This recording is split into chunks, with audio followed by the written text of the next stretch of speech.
إن الحمد لله نحمده ونستعينه ونستهديه ونستغفره ونعوذ بالله من شرور أنفسنا ومن سيئات أعمالنا من يهده الله فلا مضل له ومن يضلل فلا هادي له أشهد أن لا إله إلا الله وحده لا شريك له وأشهد أن محمدا عبده ورسوله يا أيها الذين آمنوا اتقوا الله حق تقاته ولا تموتن إلا وأنتم مسلمون يا أيها الذين آمنوا اتقوا الله وقولوا قولا سديدا يصلح لكم أعمالكم ويغفر لكم ذنوبكم ومن يطع الله ورسوله فقد فاز فوزا عظيما أما بعد فإن أصدق الحديث كتاب الله وخير الهدي هدي محمد صلى الله عليه وآله وسلم وشر الأمور محدثاتها وكل محدثة بدعة وكل بدعة ضلالة وكل ضلالة في النار أو كما قال صلى الله عليه وآله وسلم. Hari ini kita tengok al-firaru minaz zahaf. Al-firaru minaz zahaf, lari dari medan perang. Ada tajuk tu? Lari dari medan perang adalah merupakan salah satu dosa besar daripada dosa-dosa besar yang disebutkan ataupun disenaraikan dalam kitab Al-Kabair ni. Kita semua tahu bahawasanya Allah Subhanahu wa taala mensyariatkan jihad, perang, dan Allah Subhanahu wa taala menjadikan jihad itu kemuncak kepada Islam, di mana Nabi SAW bersabda, wa zirwatu sanamihi al-jihadu fi sabilillah, dalam hadis yang masyhur, ra'sul amri al-islam wa umuduhu as-salah wa zirwatu sanamihi al-jihadu fi sabilillah. Ra'sul amri al-islam, urusan segala sesuatu itu adalah Islam, itu merujuk kepada akidahnya. Wa umuduhu as-salah, dan tiangnya adalah as-salah, salat. Wa dhirwatu sanamihi al-jihadu fi sabilillah, dan kemuncak kepada Islam itu adalah berjihad pada jalan Allah Subhanahu wa taala. Berjihad pada jalan Allah Subhanahu wa taala yang utama yang dimaksudkan asasnya adalah perang. Itu maksud jihad. Jihad adalah perang.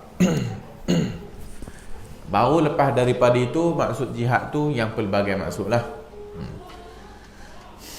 Allah Subhanahu wa taala berfirman, "Wa man yuwallihim yawma idzin duburahu illa mutaharrifan liqitalin aw mutahayyizan ila fi'atin faqad ba'a bighadabin minallahi wa ma'wahu jahannam wa bi'sal masir." Barang siapa yang membelakangi mereka, wa man yuwallihim yawma idzin duburahu, siapa yang mundur di waktu itu, balik ataupun patah balik ke belakang di waktu itu, yawma idzin, illa mutaharrifan liqitalin, kecuali berbelok untuk perang atau siasat perang. Illa mutaharrifan, dia kata tu untuk bukan lari, tapi mungkin mengubah plan. Maksudnya tidak muwajahah, tidak berdepan. Dia pergi kona sikit, tapi tujuannya nak perang lah. Siasat perang. Au mutahayyizan ila fi'atin, atau hendak menggabungkan diri dengan pasukan yang lain. Faqad ba'a bighadabin minallah, maka sesungguhnya orang itu kembali dengan membawa kemurkaan dari Allah. Wa ma'wahu jahannam, dan tempatnya ialah neraka jahannam. Wa bi'sal masir, dan sangat buruklah tempat kembalinya itu. Surah Al-Anfal. Dalam surah Al-Anfal juga ayat sebelum, ayat yang ke-15, ya ayyuhalladzina amanu idza laqitumul ladzina kafaru zahfan, wahai orang yang beriman, idza laqitumul ladzina kafaru, apabila kamu bertemu dengan orang-orang kafir, zahfan, dalam perang, zahfan, fala tuwalluhumul adbar, jangan berpaling. fala tuwalluhumul adbar, jangan kau patah balik, jangan berpaling. Al-adbar. Baru sambung, wa man yuwallihim yauma idzin duburahu, barang siapa yang patah balik, barang siapa yang yuwallihim yauma idzin, pada hari tersebut kau pergi patah balik, duburahu maksud pusing balik, illa kecuali mutaharrifan liqitalin au mutahayyizan ila fi'atin, kecuali kalaulah nak pergi ke suatu tempat kerana mungkin plannya dan sebagainya, ataupun untuk patah balik, bukan patah balik nak lari, tapi patah balik untuk bergabung dengan kumpulan Islam ataupun bergabung dengan tentera lain mungkin, maka hak tu okey. Siapa yang berpaling dengan tidak dua yang disebutkan tadi tu, maka faqad ba'a bighadabin minallah, maka dia ni balik dengan kemurkaan Allah Azza wa Jalla. Wa ma'wahu jahannama, tempat wa ma'wahu jahannam, tempat kembalinya itu adalah jahannam, dan itulah tempat seburuk-buruk kembali. Jihad dalam Islam, rahbaniyatul Islam, kita tak ada rahbaniyah dalam erti kata kependetaan duduk dalam gua dan sebagainya. Islam tak macam tu. So sebab tu disyariatkan jihad. Dan kita sebut tadi hadis Nabi, kemuncak kepada Islam ini adalah jihad. Dan Allah Subhanahu wa taala memuliakan orang-orang yang beriman dengan jihad, dan dengan jihad juga Allah Subhanahu wa taala menghinakan syirik dan orang-orang yang mensyirikkan Allah, dan Allah taala menjadikannya sebagai suatu kemuliaan lah untuk Islam, dan sebaliknya adalah suatu ahanahum, untuk menghina ataupun merendahkan orang-orang kafir. Jihad dalam Islam kita ada jihadut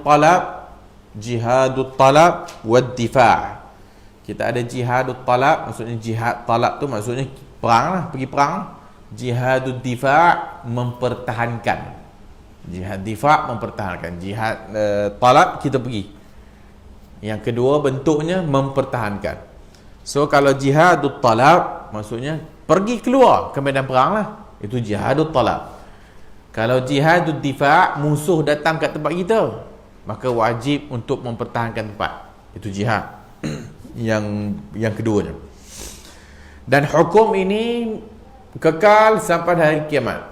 Hukum jihad ini kekal sampai hari kiamat, dan tidak ada orang-orang Islam yang meninggalkan jihad untuk melawan orang kafir ataupun munafik, melainkan mereka ini maksudnya juga akan dihinakan oleh Allah Subhanahu wa taala.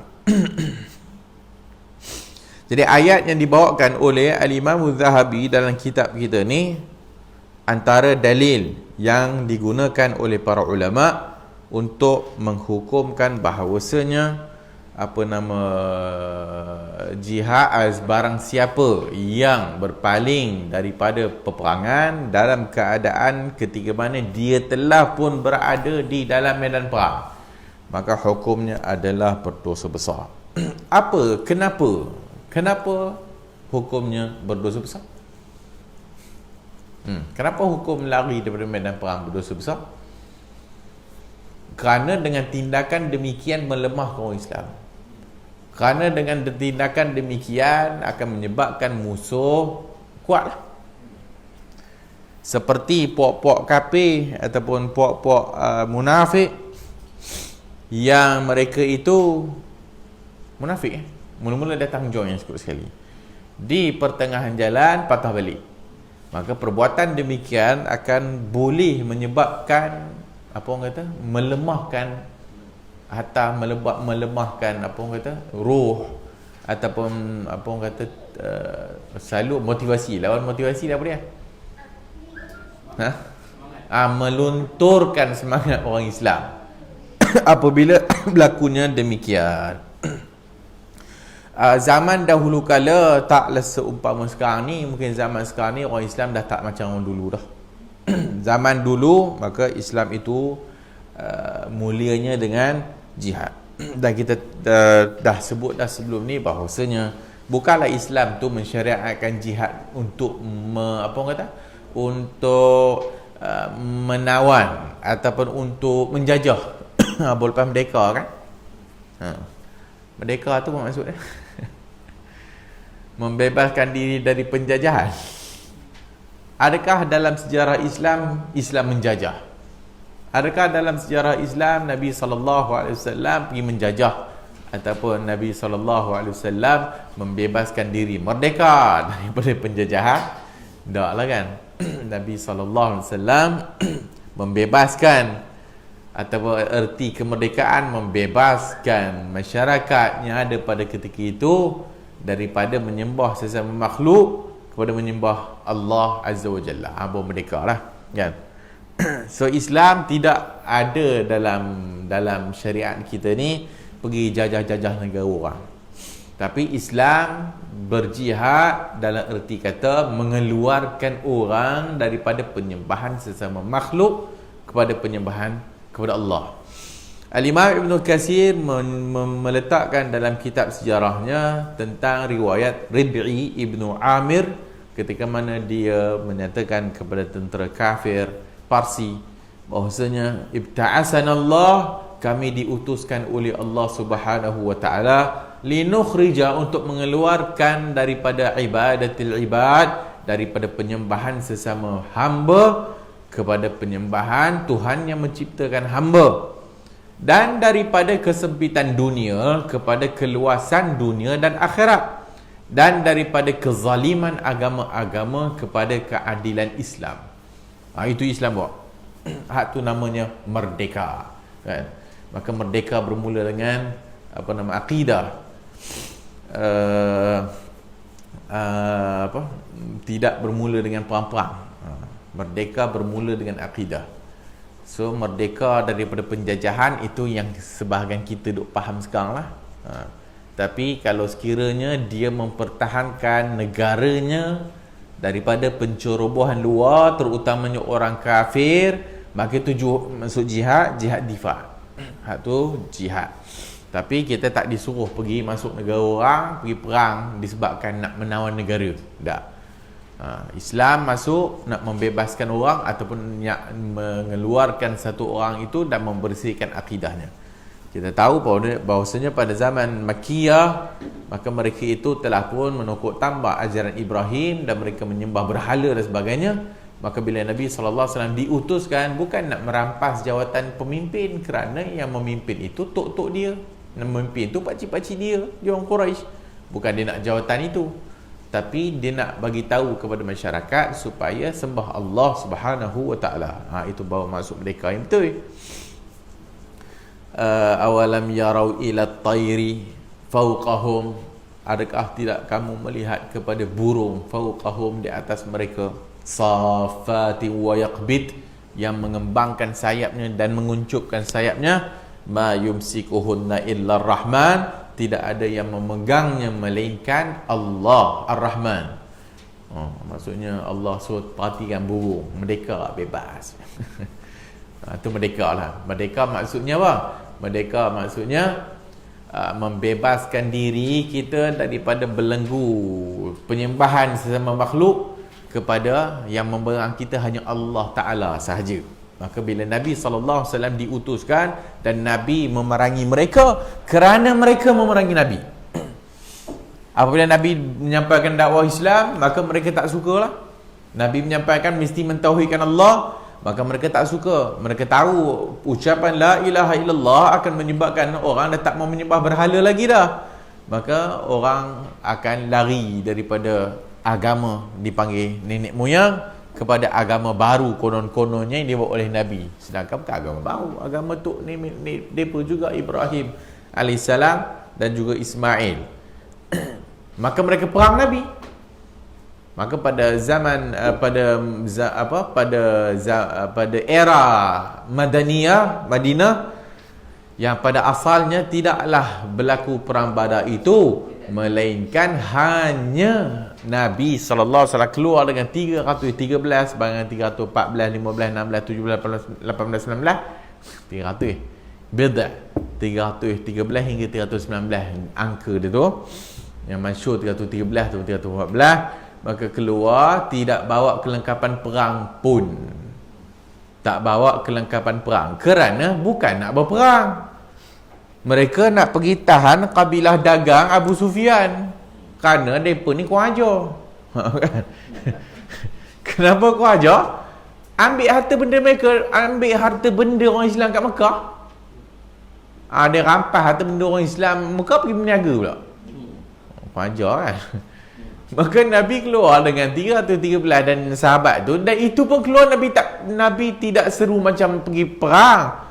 Jom kita pergi tahan, gitu je lah. Maka siapa yang dah siap begitu, terus keluar je lah. Yang mana yang bawa pedang, pedang yang biasa dia bawa, biasalah. Bukan maksudnya kelengkapan dengan topi perang, dengan perisai, tak lah. Sebab mereka nak ni je, tahan kafilah dagang Abu Sufyan. Maka dapatlah berita kepada Abu Sufyan, bahawasanya si Muhammad and the gang nak tahan kafilah dia pun ni. Maka dia pun minta pertolongan lah, hantar utusan pergi Mekah. Maka Abu Jahal lah kepalanya. Maka Abu Jahal dan sebagainya keluarlah dengan kelengkapan perang pula. Nak memerangi Nabi lah, sebab mereka ni konon-kononnya nak lawan kepada kafilah si Abu Sufyan. Maka Abu Sufyan ikut jalan lain. Apabila Abu Sufyan dengan kafilah ni itu pergi ke arah jalan lain, Abu Jahal dapat berita bahawasanya selamat, kafilah selamat. Tapi oleh kerana keangkuhan si Abu Jahal ni, kita dah keluar ni, kita perang terus lah. Selesai kan senang. Sedangkan kafilah Abu Sufyan dah selamat dah. Patutnya udahlah, balik je lah. Tapi dak lah Abu Jahal ni and the gang ni tadi. Maka jom perang juga, jom pergi. Menyebabkan yang tentera orang Islam ni, nak panggil tentera pun dah lah kan.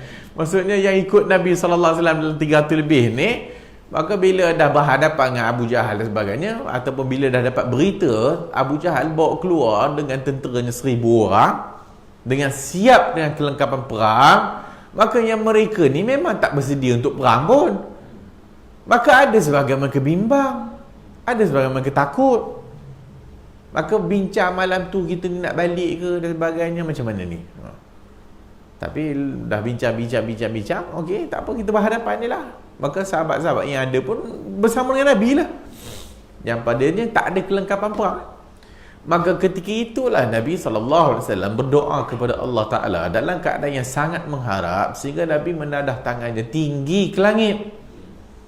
Kerana pada ketika itu tak bersedia pun nak berperang, dan kebimbangan ada pada jiwa orang Islam, menyebabkan Nabi SAW pada malam harinya sebelum esok hari perangnya, Nabi berdoa mengangkat tinggi tangannya memohon kepada Allah Ta'ala dengan sungguh-sungguh bahawasanya kalau sekiranya yang ada ni tewas, maka tidak ada lagi orang yang akan menyembah engkau di atas muka bumi ni. Dan Nabi SAW doa tu seorang-seorang dia je, yang lain tu ada yang tidur, ada yang jaga. Dia tak panggil, mai kita ramai-ramai solat ajak, ramai-ramai. Dah kan? Sedangkan keadaan begitu genting sekali, keadaan sangat-sangat bimbang ni, kerana nak berhadapan dengan tentera dalam keadaan kelengkapan perang tak ada. Tapi Nabi tetap doa sendiri-sendiri pada malam hari.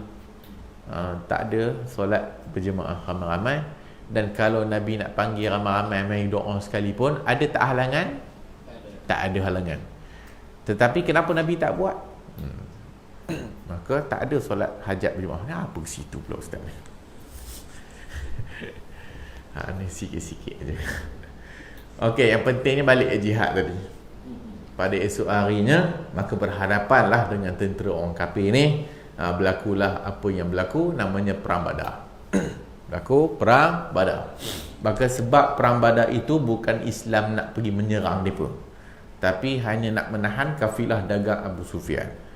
Maka berlaku Perang Badar 313, hanya nak lawan, atau 300 lebih, nak lawan dengan 1000 tentera Abu Jahal. Yang menyebabkan dalam Perang Badar, Abu Jahal mati terus tertewas si Abu Jahal, dan juga 7 orang nama yang lain yang disebutkan oleh Nabi one by one. Yang ketika mana Nabi SAW sujud di hadapan Kaabah, mereka bubuh macam-macam. Salah jazur, bubuh apa nama tu, unta punya tali perut apa semua tu bubuh kata Nabi. Hak tu Nabi doa seorang demi seorang pada ketika itu, maka seorang demi seorang yang disebutkan oleh Nabi mati dalam perang Badar. Apabila habis perang, maka Nabi pergi ke tempat kaum kafir yang mati.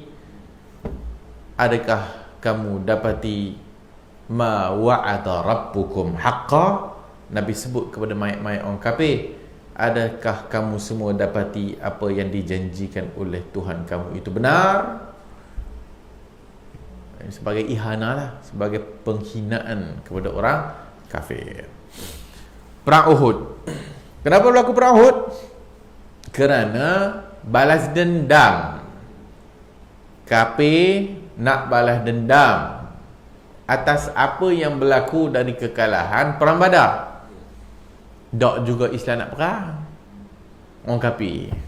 Ahzab berlaku, masuk dalam Madinah. Sama ada luar atau dalam, mempertahankan Madinah, buat khandak dan sebagainya. Maka begitulah berlaku peperangan darah Islam. Hak itulah yang termasyhurnya disebutkan bahawasanya Islam tidak disebarkan melalui mata pedang. Maksudnya Islam bukan disebarkan dengan perang, tetapi perang disyariatkan pada waktu Badar itu adalah mempertahankan diri.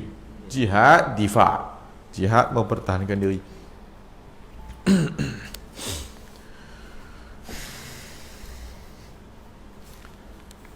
Abu Hurairah radhiyallahu anhu bersabda dalam hadis yang dah kita gunakan dalam beberapa dosa besar yang sebelum ni.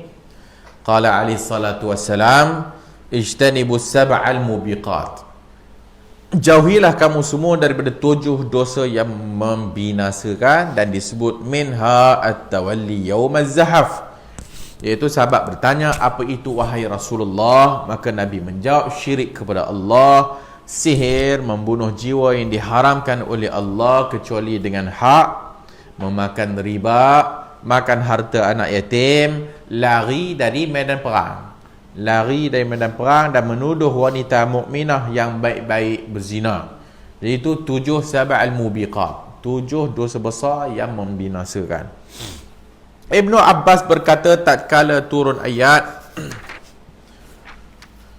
in yakun minkum 20 sabiruna yaghlibu mi'atain, jika ada 20 orang yang sabar di antara kamu, nescaya mereka akan dapat mengalahkan 200 orang musuh. Surah Al-Anfal ayat 65. Maka Allah mewajibkan kepada mereka agar 20 orang muslim itu tidak melarikan diri dari 200 orang musuh. Kemudian turunlah ayat al-ana khaffafallahu ankum wa alima anna fikum dha'fa fa in yakun minkum mi'atun sabiratun yaghlibu mi'atain wa in yakun minkum alfun yaghlibu alfain biiznillah wallahu ma'as sabirin. Sekarang Allah telah meringankan kepada kamu dan dia telah mengetahui bahawa padamu ada kelemahan. In anna fikum dha'fa.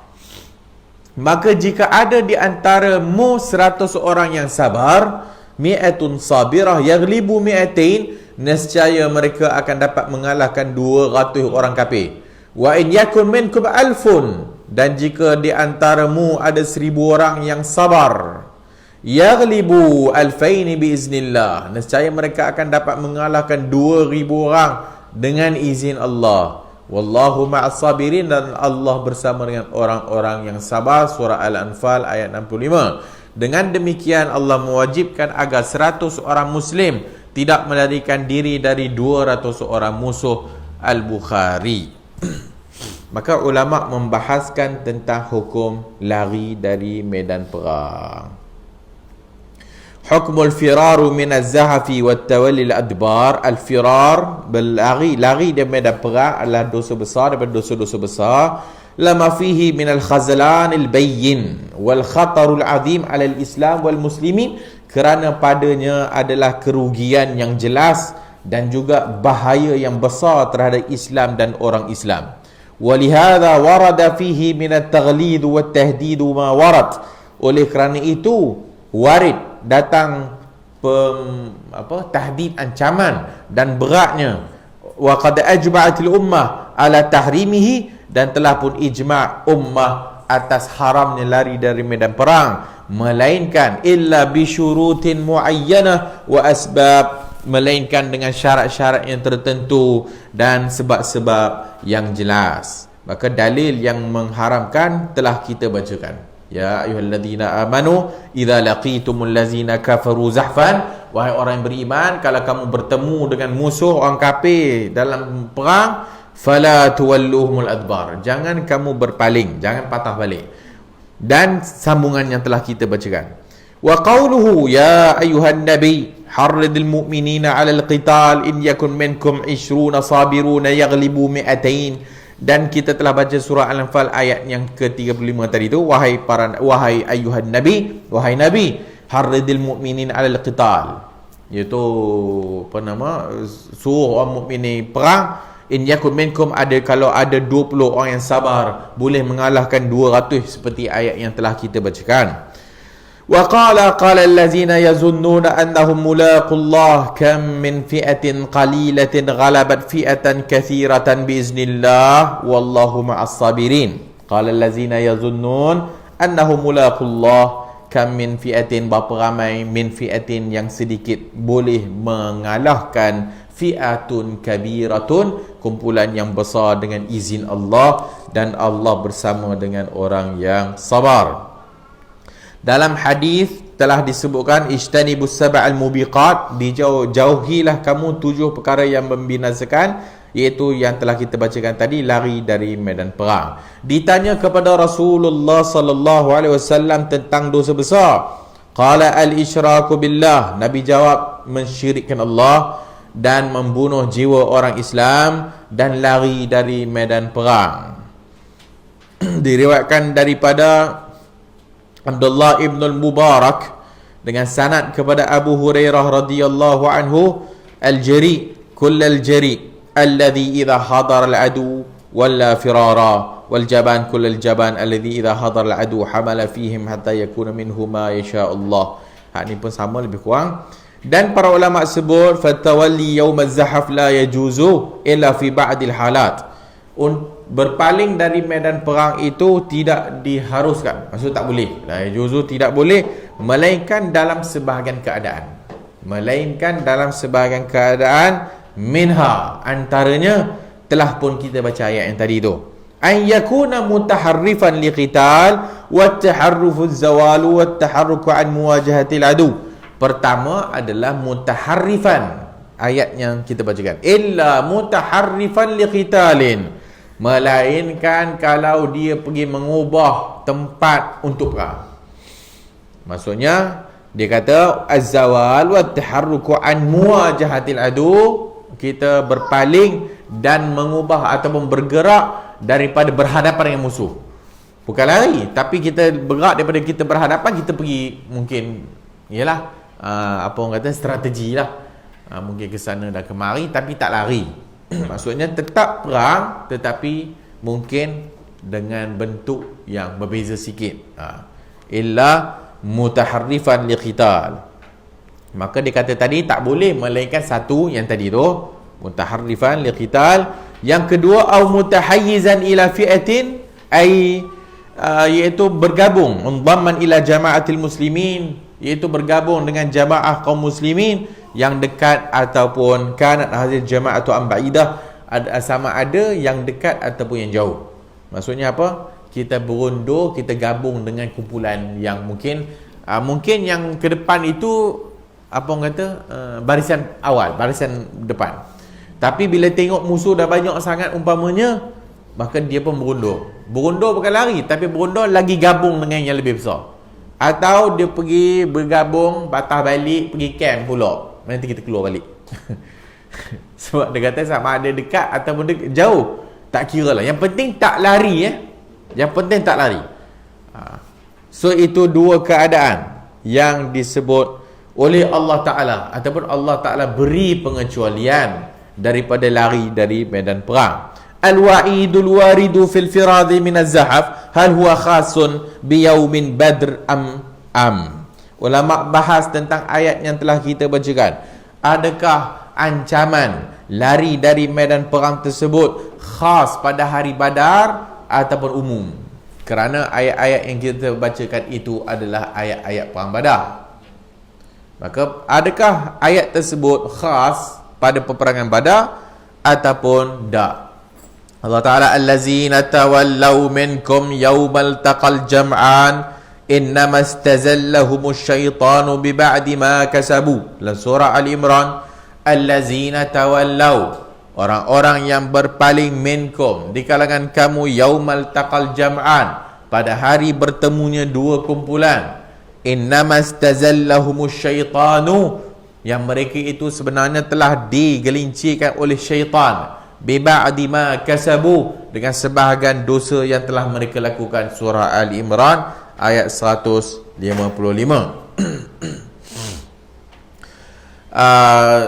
Kita sebut tadi khilaf Qaulan, ada dua pandangan li ahli ilmi. Maksudnya satu ulama berpandangan ayat tersebut khas untuk perang Badar. Ayat yang kedua, pandangan yang kedua, dia kata bahawasanya ianya tidak khas perang Badar tetapi umum. Mana-mana jihad tak boleh patah balik. Mana-mana jihad tak boleh patah balik.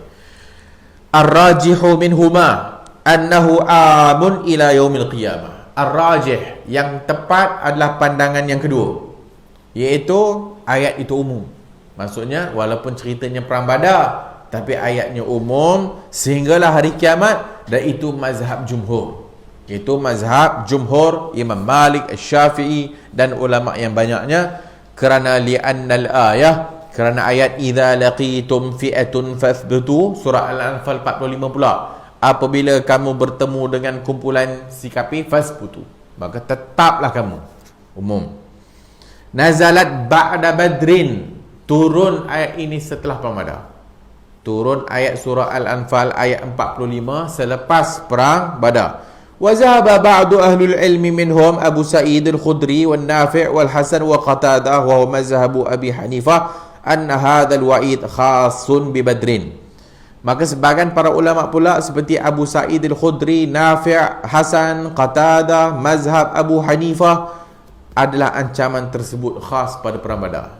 Ancaman tersebut adalah khas pada perang Badar.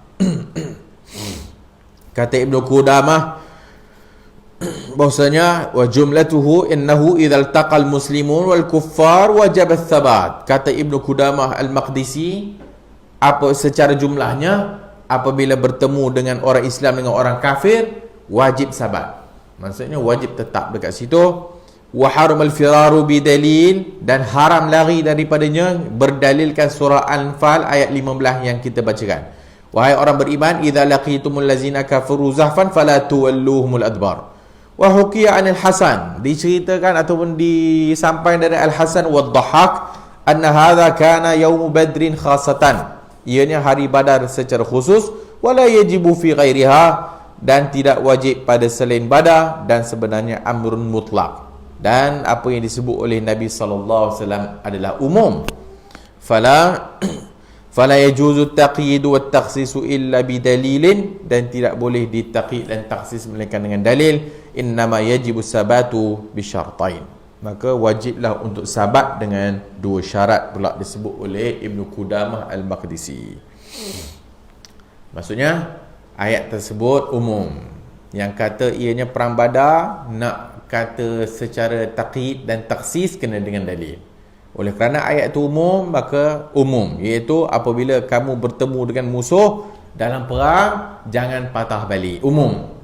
Siapa-siapa yang nak mengkhususkan ataupun mentaqyidkan, membataskan, hendaklah dengan dalil, kata Al-Imam Ibn Qudamah.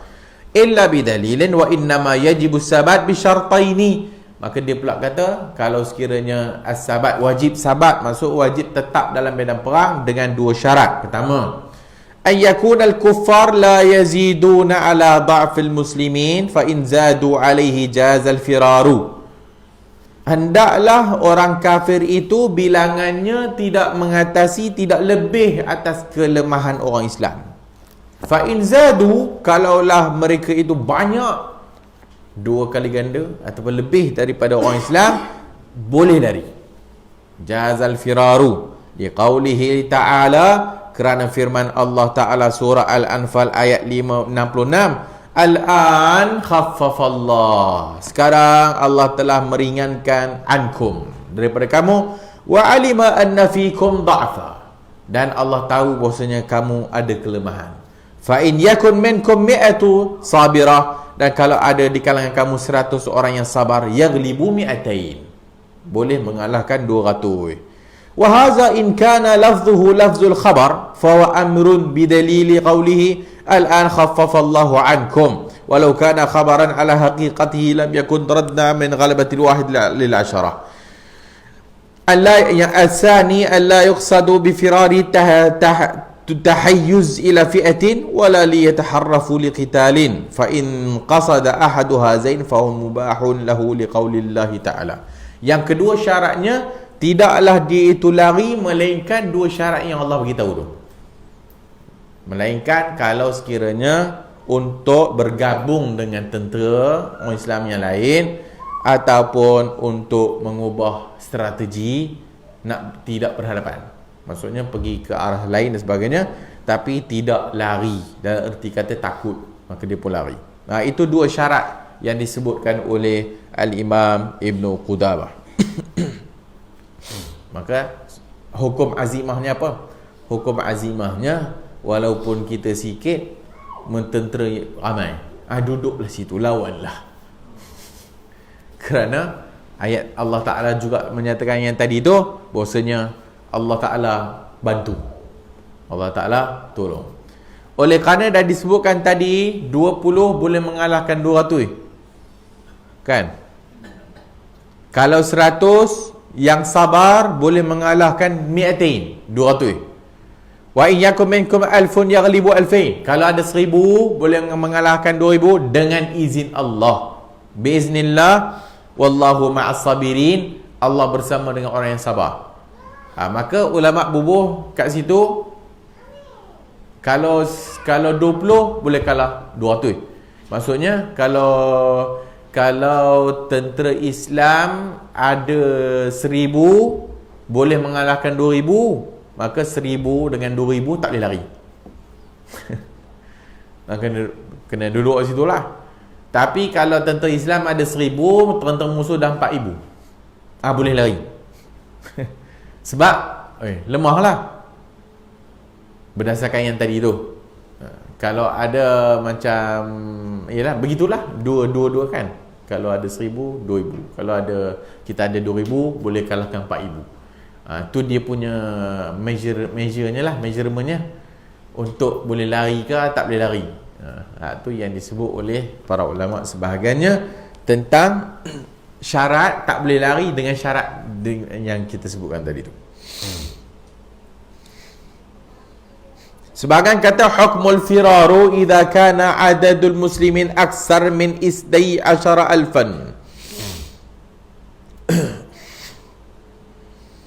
Hukum al-firar idza kana adadul muslimin, hukum lari kalau sekiranya bilangan orang Islam lebih daripada 12,000. 12,000. Zahaba ahlul ilmi fi halil firar idza kana adadul muslimin 12,000 wa aksar, madhhabaini. Yajuzul firar idza kana adadul kuffar aksar min di'fai adadul muslimin lil adillah as-sabiqah. Dia kata boleh lari kalau sekiranya bilangan kufar itu 2 kali ganda daripada bilangan orang Islam. Boleh lari kalau sekiranya bilangan kufar itu 2 kali ganda daripada bilangan orang Islam. Ada yang berpandangan tidak boleh lari, la yajuzul firar. Lamma ruwiya anhu sallallahu alaihi wasallam, kerana Nabi bersabda, wala yaghlibu 12,000 min qillah, dan tidak akan kalah 12,000, 12,000. Maksudnya kalau ada tentera Islam 12,000, sebahagian kata tak boleh lari lah, lawan lah. Sebahagian kata 12,000, tapi tengoklah kalau mereka musuh ada 2 kali ganda daripada itu, seperti yang telah kita nyatakan sebelum ini, maka boleh lari.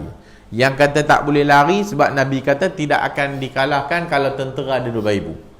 Maksudnya tentera musuh berapa-berapa banyak pun maka tidak akan dikalahkan. Maka wallah alam, sebahagian menyatakan rajih adalah pandangan pertama.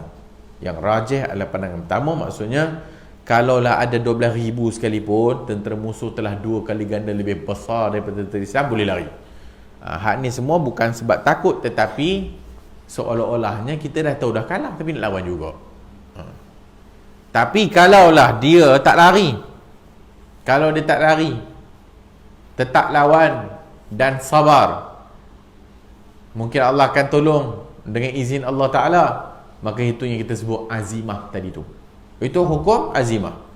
Adapun kalau siapa berpandangan dah 12 hari kita ada 12,000 tapi tentera musuh ada 2 kali ganda daripada kita, maka ketua tentera kata jom kita bonda dulu. Itu ambil rukhsah. Hak tu ambil rukhsah.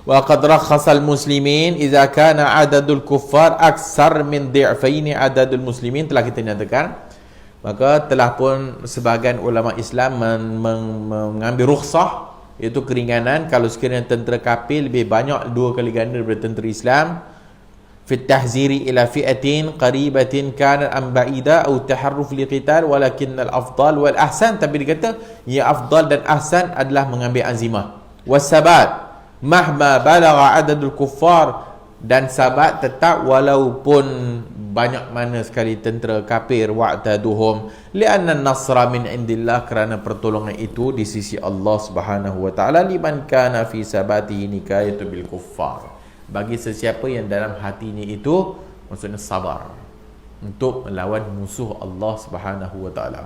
Sebab tu disebut tadi innallaha ma'as sabirin. Innallaha ma'as sabirin. Maksudnya kalau tentera Islam mengambil rukhsah azimah dan sabar bergantung kepada Allah Ta'ala, maka hak ni lebih ahsan, lebih bagus. Kerana di situ Allah Subhanahu Wa Ta'ala akan tolong atau akan bantu insya-Allah. Hak ni semua hukumnya kalau berhadapan dengan tentera kafir, ya. Hak ni semua adalah hukum ataupun lari daripada medan perang apabila tentera Islam bertemu dengan tentera Islam. Kalau tentera Islam tentera Islam bertemu dengan tentera kafir. Kalau tentera Islam lawan tentera Islam, macam mana?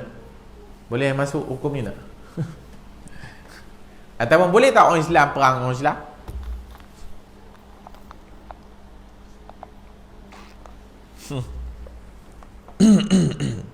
Zaltaqa muslimani bisayfayhima, apabila dua orang Islam bertemu apabila dua orang Islam bertemu bisayfayhima, dengan pedang kedua-dua mereka itu, fal qatilu wal maqtulu finnar, yang membunuh dan yang terbunuh dalam neraka. Qatilu fal maqtulu, yang dibunuh yang terbunuh dalam neraka. Maka sahabat kata yang membunuh itu dah fahamlah memanglah neraka sebab dia bunuh orang Islam. Habis kenapa pula yang mati itu dalam neraka juga? Kerana kalau hak yang tak mati itu mati, yang hidup tu mati. Faham? Kalau tak kawan A mati, kawan B mati. Kalau tak kawan B mati, kawan A mati. Dua-duanya memang nak A ataupun B mati.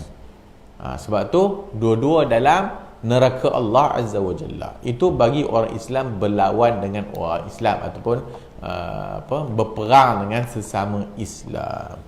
Tapi lain pula hukumnya kalau sekiranya burah, iaitu tentera ataupun yang telah diperintahkan oleh kerajaan dengan pemimpinnya lawan kepada suatu fi'atun bariyah, suatu kumpulan yang bari atau burat, iaitu yang melawan kerajaan Islam.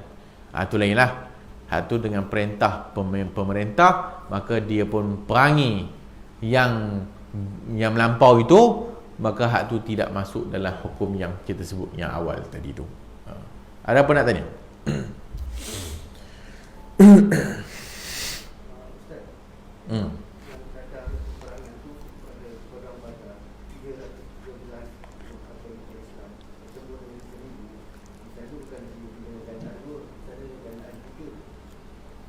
Ya, mana datang gandaan dua? Sebab Allah sebut tadi dalam Quran, dalam surah Al-Anfal yang telah kita bacakan tadi tu.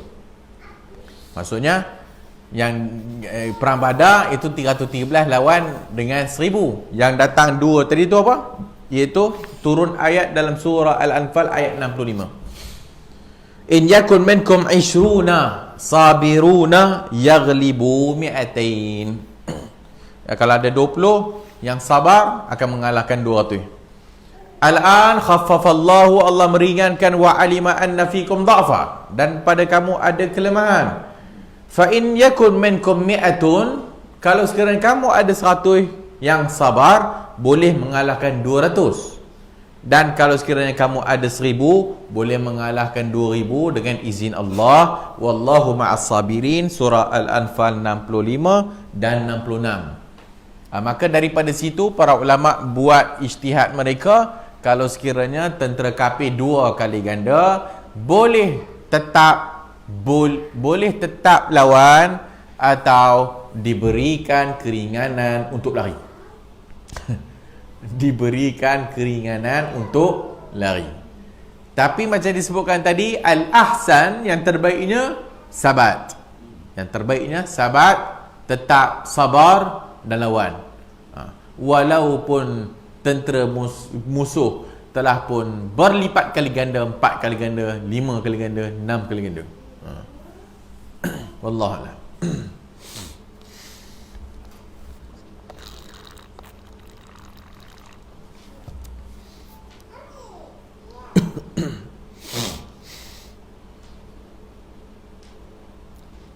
Ada apa nak tanya?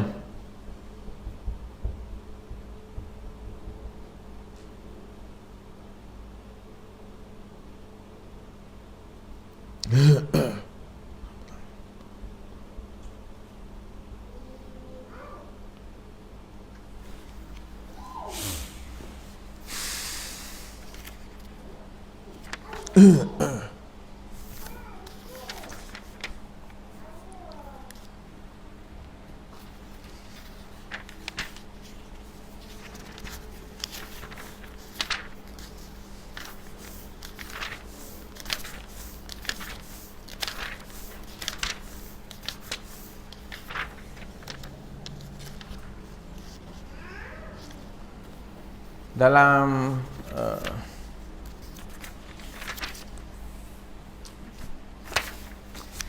kita nak masuk dosa besar lain ke ataupun cukup? Ha? Apa yang seterusnya? Ini berikut ini lepas dosa. Dia ada berdusta atas nama Allah dan Rasulnya. Itu kita dah kan? Itu kita pergi ke, sekarang masuk ke pemimpin penipu. Pemimpin yang menipu dan menzalimi rakyat. Astagfirullah. Jadi dah saya bahas ya.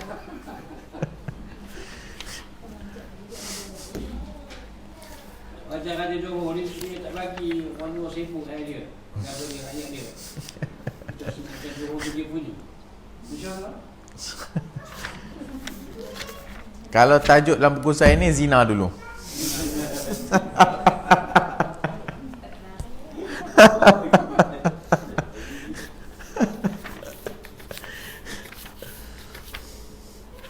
Kita masuk zina dulu lah kot. Sana jauh lagi.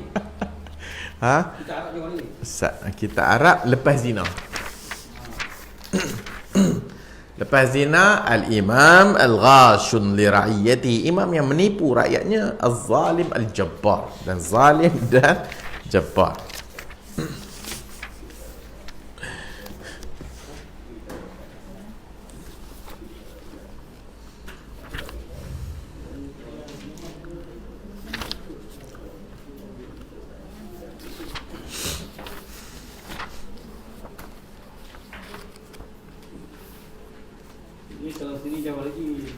Jauh lagi?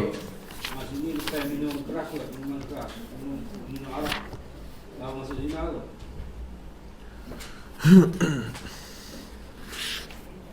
Dia ini minum judi. Dia masuk dosa ke-1 tu juga zina dan angka yang baik. Ha? Tajuk dia berzina.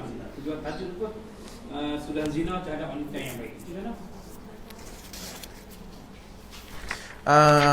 kalau kita masuk zina, so itu kita just lalu je lah. Sebab semua dah tahu dah kan.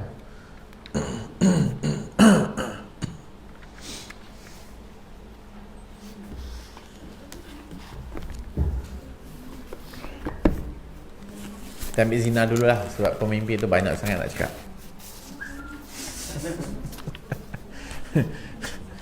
Az-zina wa ba'duhu akbar ithman min ba'd.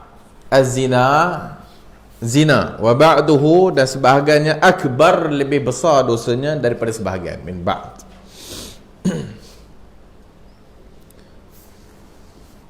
Qala al-Imam Ahmad la a'lamu ba'da qatl an-nafsi shay'an a'zamu min az-zina. Qalahu Ibn al-Qayyim fi ad-da'i wad-dawa' wa hadhihi al-maqula biqawlihi wa mafsadatu az-zina munaqidatun li masalihi al-'alam fa inna al-mar'a idha zanat adkhalat al-'ara 'ala ahliha wa zawjiha wa aqaribiha. Kata Imam Ahmad, la a'lamu ba'da qatlin nafsi, tidak aku tahu lepas membunuh jiwa sesuatu pun yang lebih besar daripada zina. Qala Allah Ta'ala, wa la taqrabu zina innahu kana fahishatan wa sa'a sabila. Dan janganlah kamu mendekati zina, sesungguhnya zina adalah suatu perbuatan yang keji dan suatu jalan yang buruk. Qala Allah Ta'ala, wallazina la yad'una ma'allahi ilahan akhar wa la yaqtuluna an-nafsa allati harrama Allahu illa bil haqq wa la yaznun wa man yaf'al dhalika yalqa athama. Dan orang-orang yang la yad'una ma'allah, yang tidak menyembah selain Allah, ilahan akhar, Tuhan yang lain, wala yaqtuluna an-nafsa allati harramallahu illa bil haqq, dan tidak membunuh jiwa yang diharamkan Allah untuk membunuhnya melainkan dengan alasan yang benar, wala yaznun, dan tidak berzina, wa may yaf'al zalika yalqa athaba, barang siapa melakukan demikian maka nescaya dia mendapat pembalasannya, itu dosa. Qala ta'ala, az-zaniyatu waz-zani fajlidu kulla wahidin minhuma mi'ata jaldah wa la ta'khudhukum bihima ra'fatun fi dinillah. Perempuan yang berzina dan laki-laki yang berzina, maka sebablah setiap daripada keduanya 100 kali sebatan. Wala ta'khudhukum bihima, dan janganlah belas kasihan kepada keduanya, mencegah kamu untuk menjalankan agama Allah jika kamu beriman kepada Allah dan hari akhirat. Dan hendaklah pelaksanaan hukuman mereka disaksikan oleh sekumpulan, iaitu sambungan daripada ayat itu, sekumpulan orang-orang yang beriman. Surah An-Nur ayat 2. Qala ta'ala, az-zani la yankihu illa zaniyah aw musyrikatan waz-zaniyatu la yankihuha illa zanin aw musyrikun wa hurrima zalika 'alal mu'minin. Sama ke tak ayat tu? Kan dia terus para ulama sebut. Sama-sama.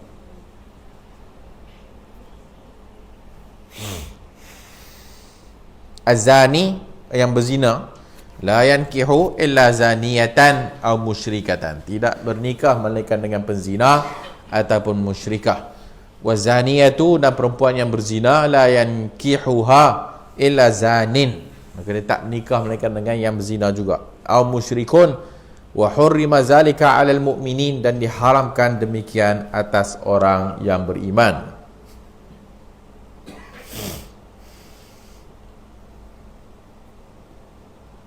Qala an-nabi alaihi salatu wassalam,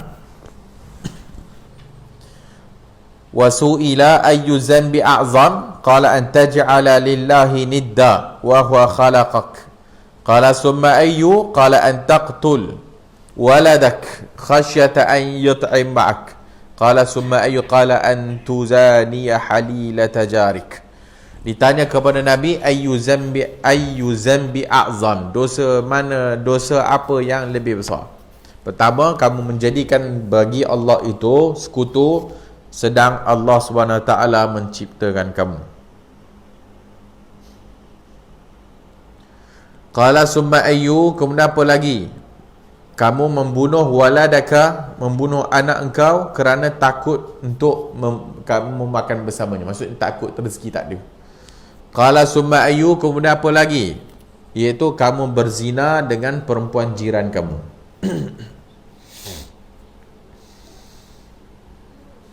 Qala alaihi salatu wassalam, bersabda Nabi, la yazni zani hina yazni wa huwa mu'min, wa la yasriqu as-sariqu hina yasriqu wa huwa mu'min, wa la yashrabul khamra hina yashrabu wa huwa mu'min. Tidak berzina seorang penzina ketika mana dia berzina, dia mukmin, dia beriman, dan tidak akan mencuri pencuri itu ketika mana dia nak mencuri, dia beriman, dan tidak akan minum arak orang yang nak minum arak ketika mana dia nak minum arak itu dia beriman. So ini semua dalil yang dah biasa kita dengar lah. Dalil yang hadis la yazni zani, ni menunjukkan bahawasanya iman yazidu wa yanqus, iman bertambah dan berkurang. Kerana dia kata tadi tidak akan berzina penzina, tidak akan berzina penzina ketika mana dia nak berzina, iman dia ada, maksudnya iman meningkat. Wa huwa mu'min, maksud mukmin dia beriman, maksudnya ada iman lah, tapi dia akan berzina kalau imannya turun lah. Dan begitu juga pencuri, dan juga begitu orang yang meminum arak.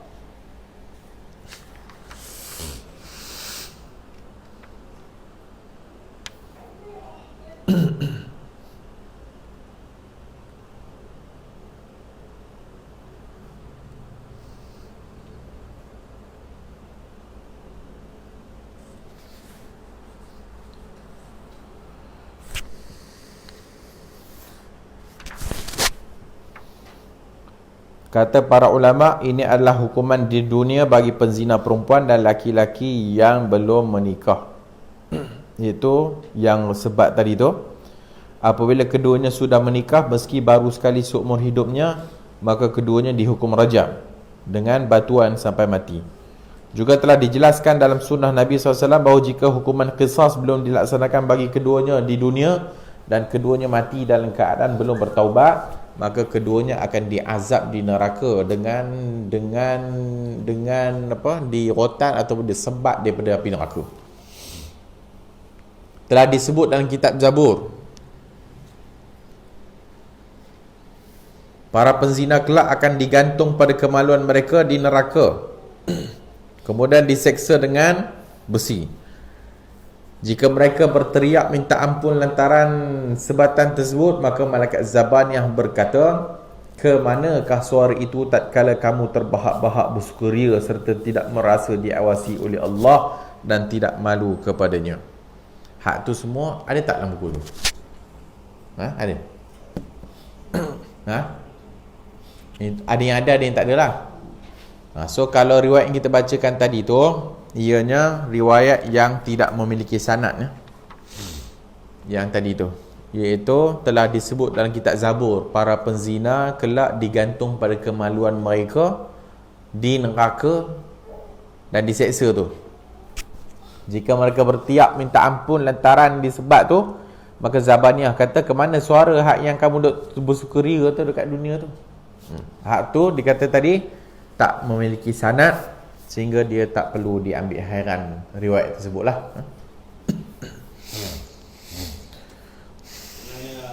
Tidak sah ya? Tak sah.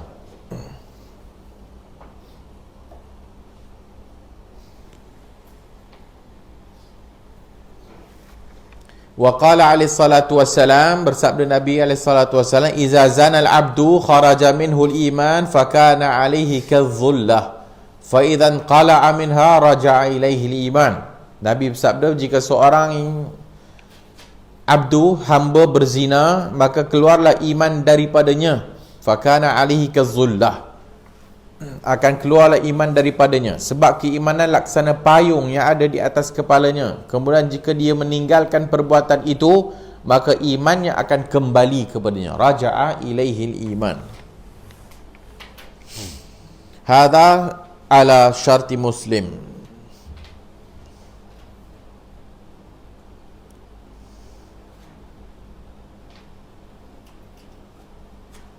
Syarti Bukhari wa Muslim.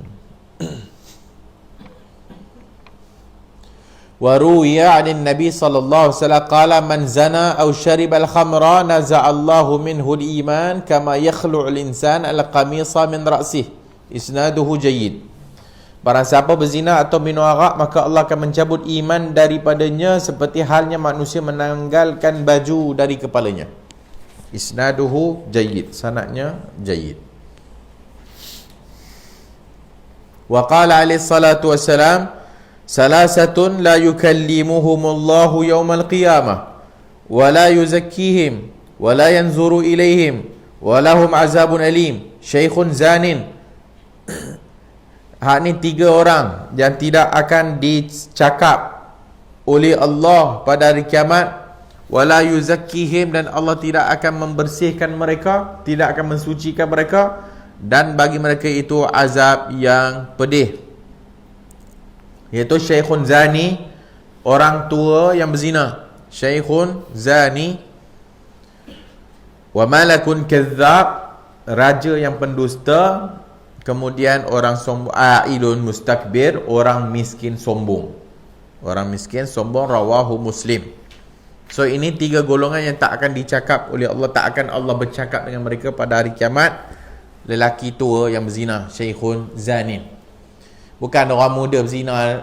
Okey, nak bagi tahu orang muda berzina, okey lah. Bukanlah okey, dah muda kan, biasalah buat dosa.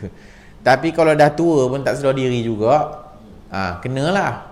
Syaikhun zanin, orang tua yang berzina.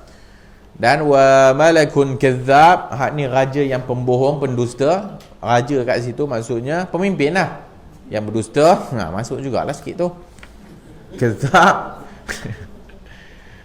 tak ada kena-mengena dengan hidup mati.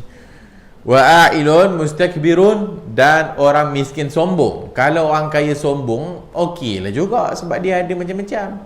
Dah lapar, tak ada miskin sombong pula tu. Tak malu tu orang.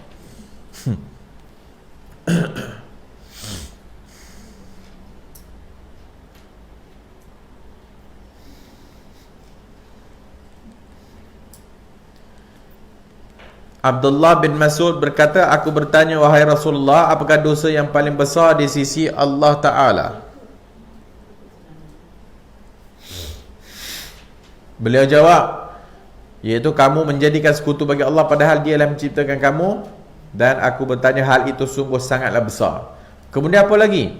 Nabi kata, kamu membunuh anakmu lantaran takut jika kelak ia akan makan bersamamu, seperti kita sebut tadi. Dan aku tanya kembali, lalu apa lagi? Beliau menjawab, kamu berzina dengan isteri tetanggamu. Isteri tetangga macam kita sebutkan tadi, isteri jiran. Maka Allah pun menurunkan pembenaran dari sabda beliau itu, dan orang-orang yang tidak menyembah ilah yang lain beserta Allah dan tidak membunuh jiwa yang diharamkan oleh Allah membunuhnya kecuali dengan alasan benar. Surah Al-Furqan 68 ke 70. Hak ni berzina dengan, maksudnya dengan isteri jiran, perempuan jirannya, nak menunjukkan bahawasanya hak jiran tu besar lah. Kalau dia berzina dengan perempuan yang bukan jirannya, itu lebih baik daripada dia berzina dengan perempuan jirannya.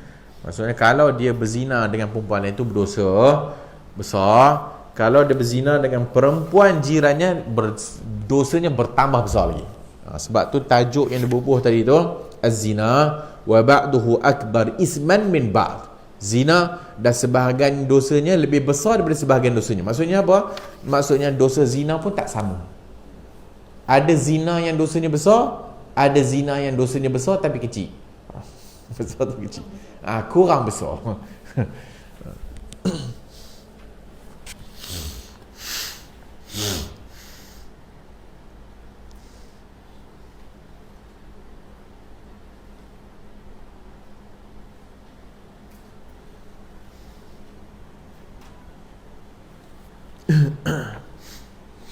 Dalam Sahihul Bukhari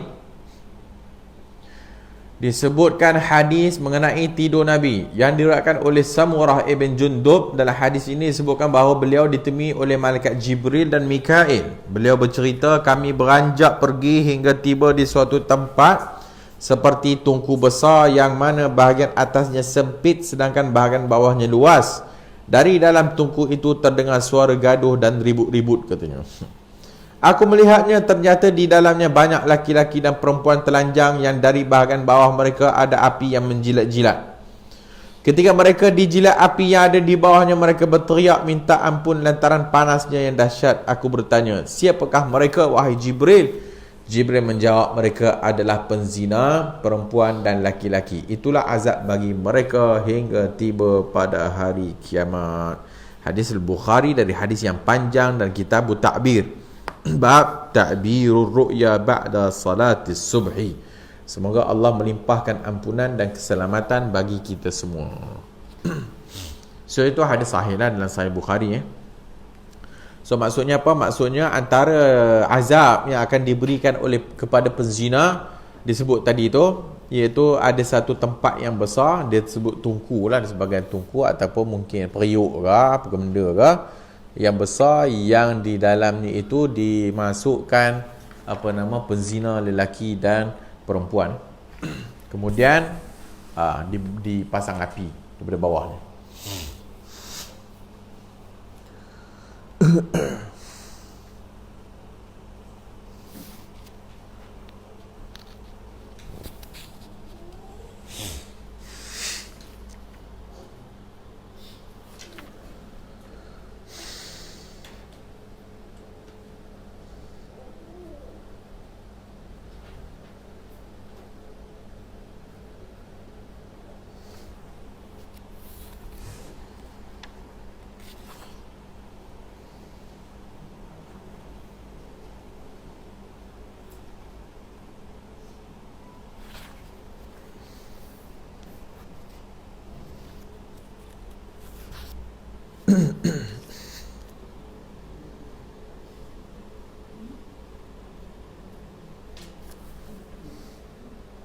Kemudian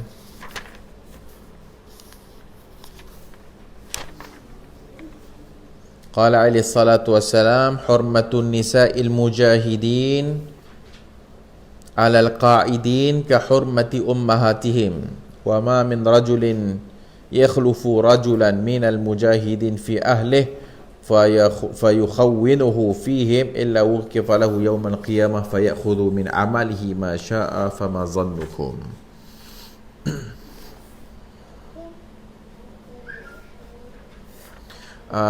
Kehormatan perempuan mujahidin, nisaul mujahidin al-qaidin, ke atas perempuan yang qaidin. Qaidin maksud tidak mujahidin. Kahormati ummahatihim, seperti haramnya ummahatihim, ibu-ibu mereka. Wa ma min rajulin yakhlufu rajulan minal mujahidin fi ahli fayukhawwanuhu fihim illa wuqifa lahu yawmal qiyamah fayakhudhu min amalihi ma syaa. Dalam ni tak ada pula. Dalam buku tu ada tak?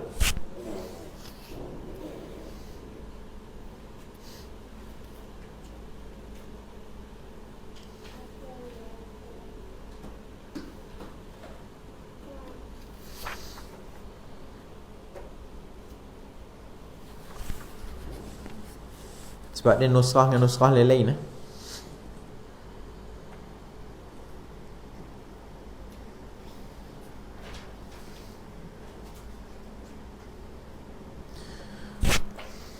Kemudian mengenai tafsir Jahannam, ia memiliki 7 pintu. Atta kata pintu yang paling dahsyat kesusahannya dan panasnya serta yang paling busuk baunya adalah pintu untuk para penzina yang berzina setelah mereka tahu ilmunya, hukumnya. Hak ni kata Atta ibnu Abi Rabah, iaitu imam. Dia kata tafsiran Jahannam ada 7 pintu. Itu surah Al-Hijr ayat 44. Atta kata pintu yang paling dahsyat kesusahan dan panasnya serta yang paling busuk baunya adalah pintu para penzina dan yang berzina setelah mereka tahu ianya haram. Makhul ad-Dimashqi berkata, para penghuni neraka akan mencium bau busuk sehingga mereka berkata, kami belum pernah mencium bau yang lebih busuk daripada bau ini. Lantas diberitahukan kepada mereka, itulah bau kemaluan para penzina. Makhul ad-Dimashqi salah seorang faqih dan alim penduduk Damsyik. Beliau dianggap siqah oleh lebih dari satu orang dan yang lain menganggap daif. Maksudnya Makhul ni perawi lah. So perawi ad-Dimashqi ni sebahagian kata siqah, sebahagian kata dia ni daif. Tadi dia kata para penghuni neraka akan mencium bau busuk sehingga mereka kata, kami belum pernah mencium bau yang lebih busuk daripada bau ini. Itu bau kemaluan para penzina. Dan tu ada tak buku? Ada.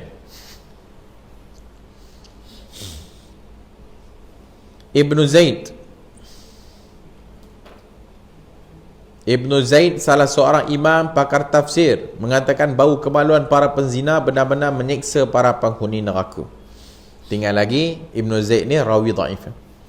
Di dalam 10 ayat yang diperintahkan oleh Allah kepada Musa AS disebutkan, janganlah kamu mencuri dan berzina sehingga aku menutupi wajahku daripadamu. Jangan kamu mencuri dan berzina sehingga aku menutupi wajahku daripadamu. Jika ini merupakan khitab, itu kalimat untuk Nabi Allah Musa AS, lantas bagaimana dengan selain daripada mereka? Riwayat itu juga tidak sahih kerana diriwayatkan tanpa sanad.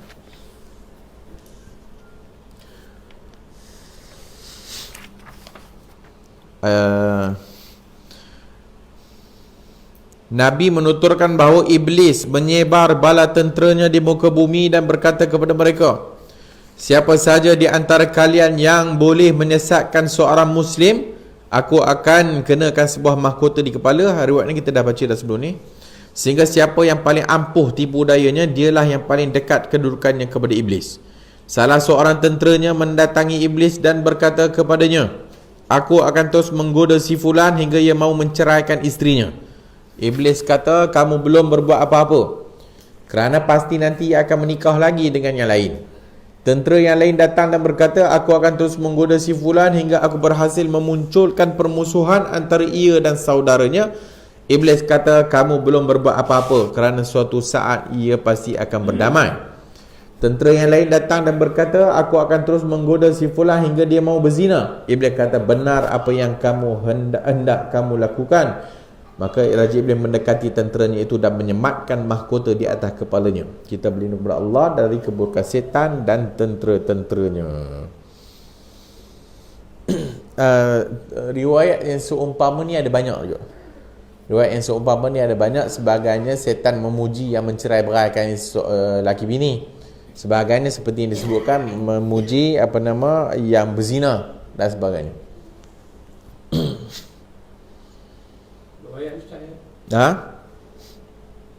Mana? Sahih. Anas meriwayatkan Rasulullah bersabda, iman adalah jubah yang dipakaikan oleh Allah kepada siapa sahaja yang dikehendaki. Jika seorang hamba berzina, maka Allah mencabut jubah keimanan itu daripadanya. Jika ia bertaubat, Allah akan mengembalikannya. Hak ni Syekh Al-Albani kata dhaif. Rasulullah bersabda, wahai segenap kaum muslimin, takutlah kamu dari berzina, kerana padanya ada 6 ancaman, 3 di dunia dan 3 lainnya di akhirat. Di dunia adalah hilangnya kecemerlangan wajah, pendeknya umur dan kefakiran yang abadi. Adapun di akhirat adalah kemurkaan Allah, buruknya hisab dan azab api neraka. Diriwayatkan oleh Ibnul Jauzi dalam Al-Mawdu'at, dan ianya hadis palsu. Maksudnya bagi yang berzina tadi itu dikata ada 6 ancaman. 3 dekat dunia, 3 ke akhirat. Yang dekat dunia itu hilang kecemerlangan wajah. Wajah dah tak berseri lah. Pendek umur, fakir yang abadi. Adapun hari akhirat, kemurkaan Allah, buruknya hisab dan azab pada hari akhirat. Maudhu', palsu. Nabi bersabda, barang siapa mati dalam keadaan terus menerus minum khamar, minum arak, maka Allah akan memberinya minum dari air sungai Ghuttah, iaitu sungai yang mengalir di neraka yang berasal dari kemaluan para pelacur wanita. Hadis Ahmad dan Musnadnya, dan Hakim dalam Mustadrak. Dari hadis Abu Musa, Albani kata dhaif dalam silsilatul dhaifah. Itu pun dhaif. Iaitu barang siapa mati dalam keadaan terus menerus minum arak, Allah akan bagi minum daripada sungai yang airnya dari kemaluan para pelacur wanita.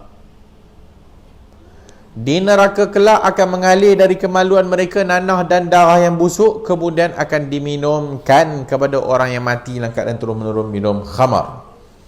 Rasulullah bersabda, tidak ada dosa setelah syirik kepada Allah yang lebih besar di sisi Allah daripada setitis air mani yang ditumpahkan oleh seorang laki-laki ke kemaluan yang tidak halal baginya. Disebut Ibnul Jauzi dalam Zammul Hawa dari jalur Ibnu Abi Dunya, dan dikatakan oleh Albani silsilatul dhaifah, hadis dhaif. Beliau juga bersabda, di neraka Jahannam ada sebuah lembah yang di dalamnya terdapat banyak ular berbisa. Ukuran setiap ular sebesar leher unta. Ular-ular tersebut akan menggigit orang yang meninggalkan salat dan biasanya akan menggerogoti tubuhnya selama 70 tahun. Menyalak racunnya.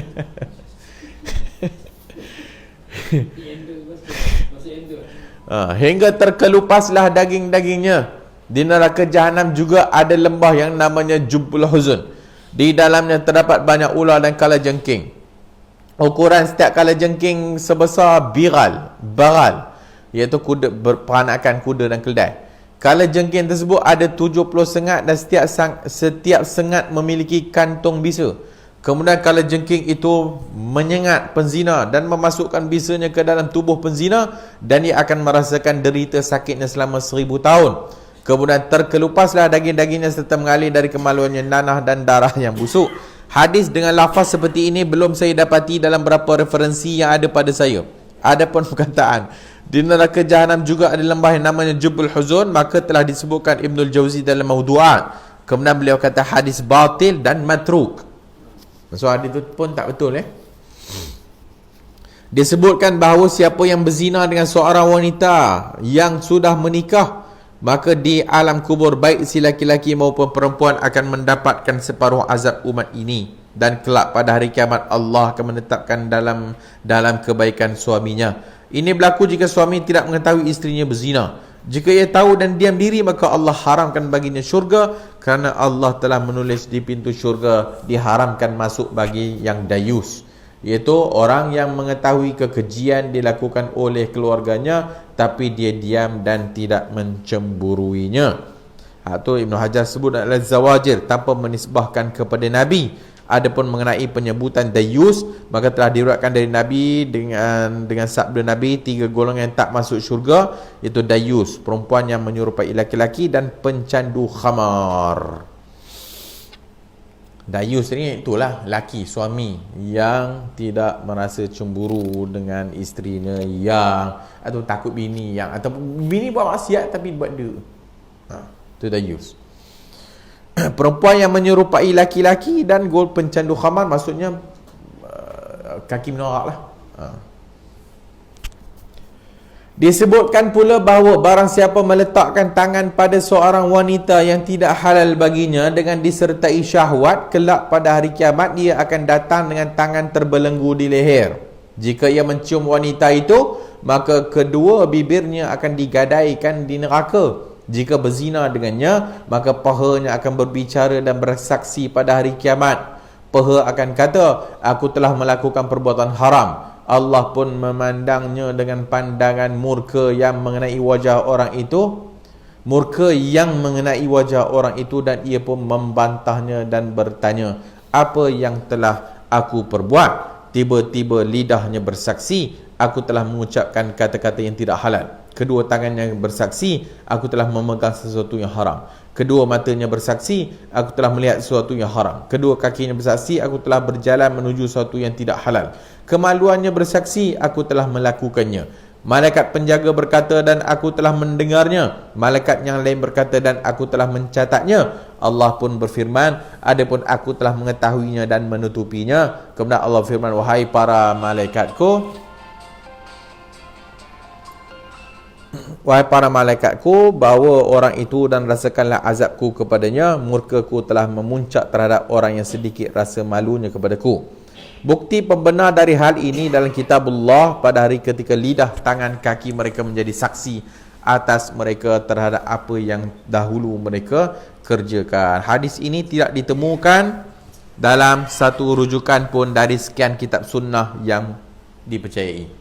Hak ni cerita pun tak ada dalam kitab hadis. Adapun zina yang paling besar dosanya adalah berzina dengan ibu saudara kandungnya.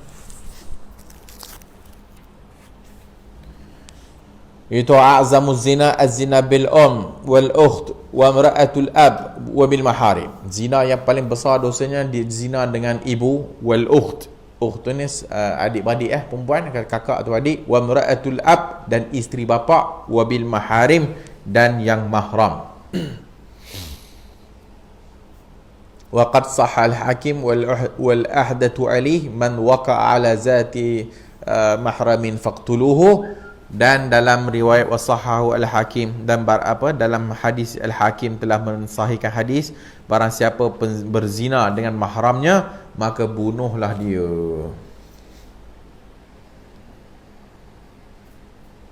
Al-Bara menceritakan bahawa Al-Bara anna khalahu ba'asahu an-nabi, iaitu berceritakan bahawasanya khalah, iaitu makciknya, telah diutus oleh Rasulullah untuk membunuh seorang yang telah berzina.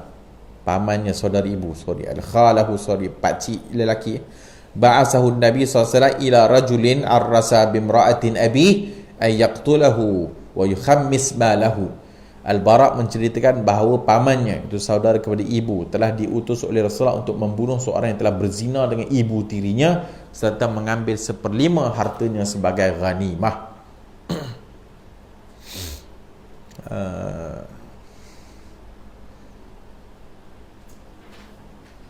Hatu At-Tirmizi dengan sirah tamrid dengan lafaz ruwiya. Ahmad dalam Musnad, Abdullah bin Ahmad kata Abu Maryam tidak menyampaikan hadis kepada Abu Abdul Ghaffar, melainkan hadis ini kerana cacatnya.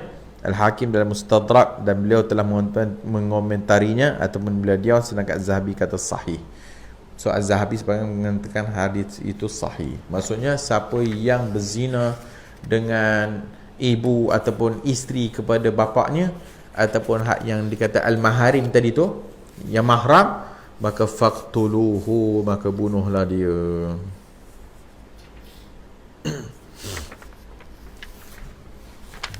So hak ni nak bagi tahu tadi, dosa penzina berbeza-beza.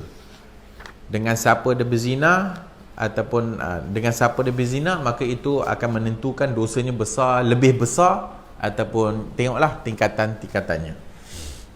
Wallahu a'lamu bis-shawab.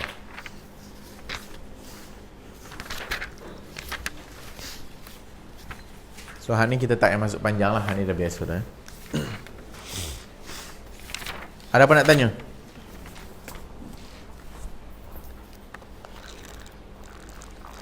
Kalau macam zina mata tu masuk dosa besar tak? Zina mata. Apa dia zina mata tu?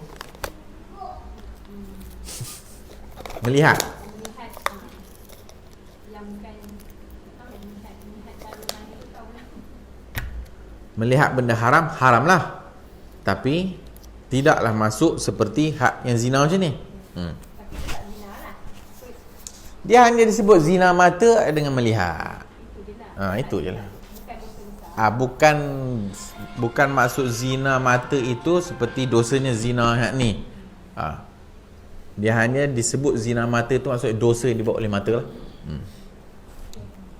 Yang dimaksudkan zina di sini adalah zina, iaitu masuknya kemaluan dalam tempat yang haram tu. Tapi adakah zina mata itu menghampiri zina? Tak. Taklah. Masuklah. Wala taqrabu zina. Jangan kamu mendekat kepada zina. Mata tu kira Ah. awal Itu semua perbuatan yang boleh mendekatkan kepada zina. So bila ayat pertama sekali wala taqrabuz zina, jangan kamu mendekati zina, umum. Maksudnya apa saja jalan, cara yang boleh membawa kepada zina, maka dia haram lah. Tinggal lagi pengharaman jalan-jalan itu tidaklah berat antara satu sama lain berdasarkan nak dibanding dengan dah buat.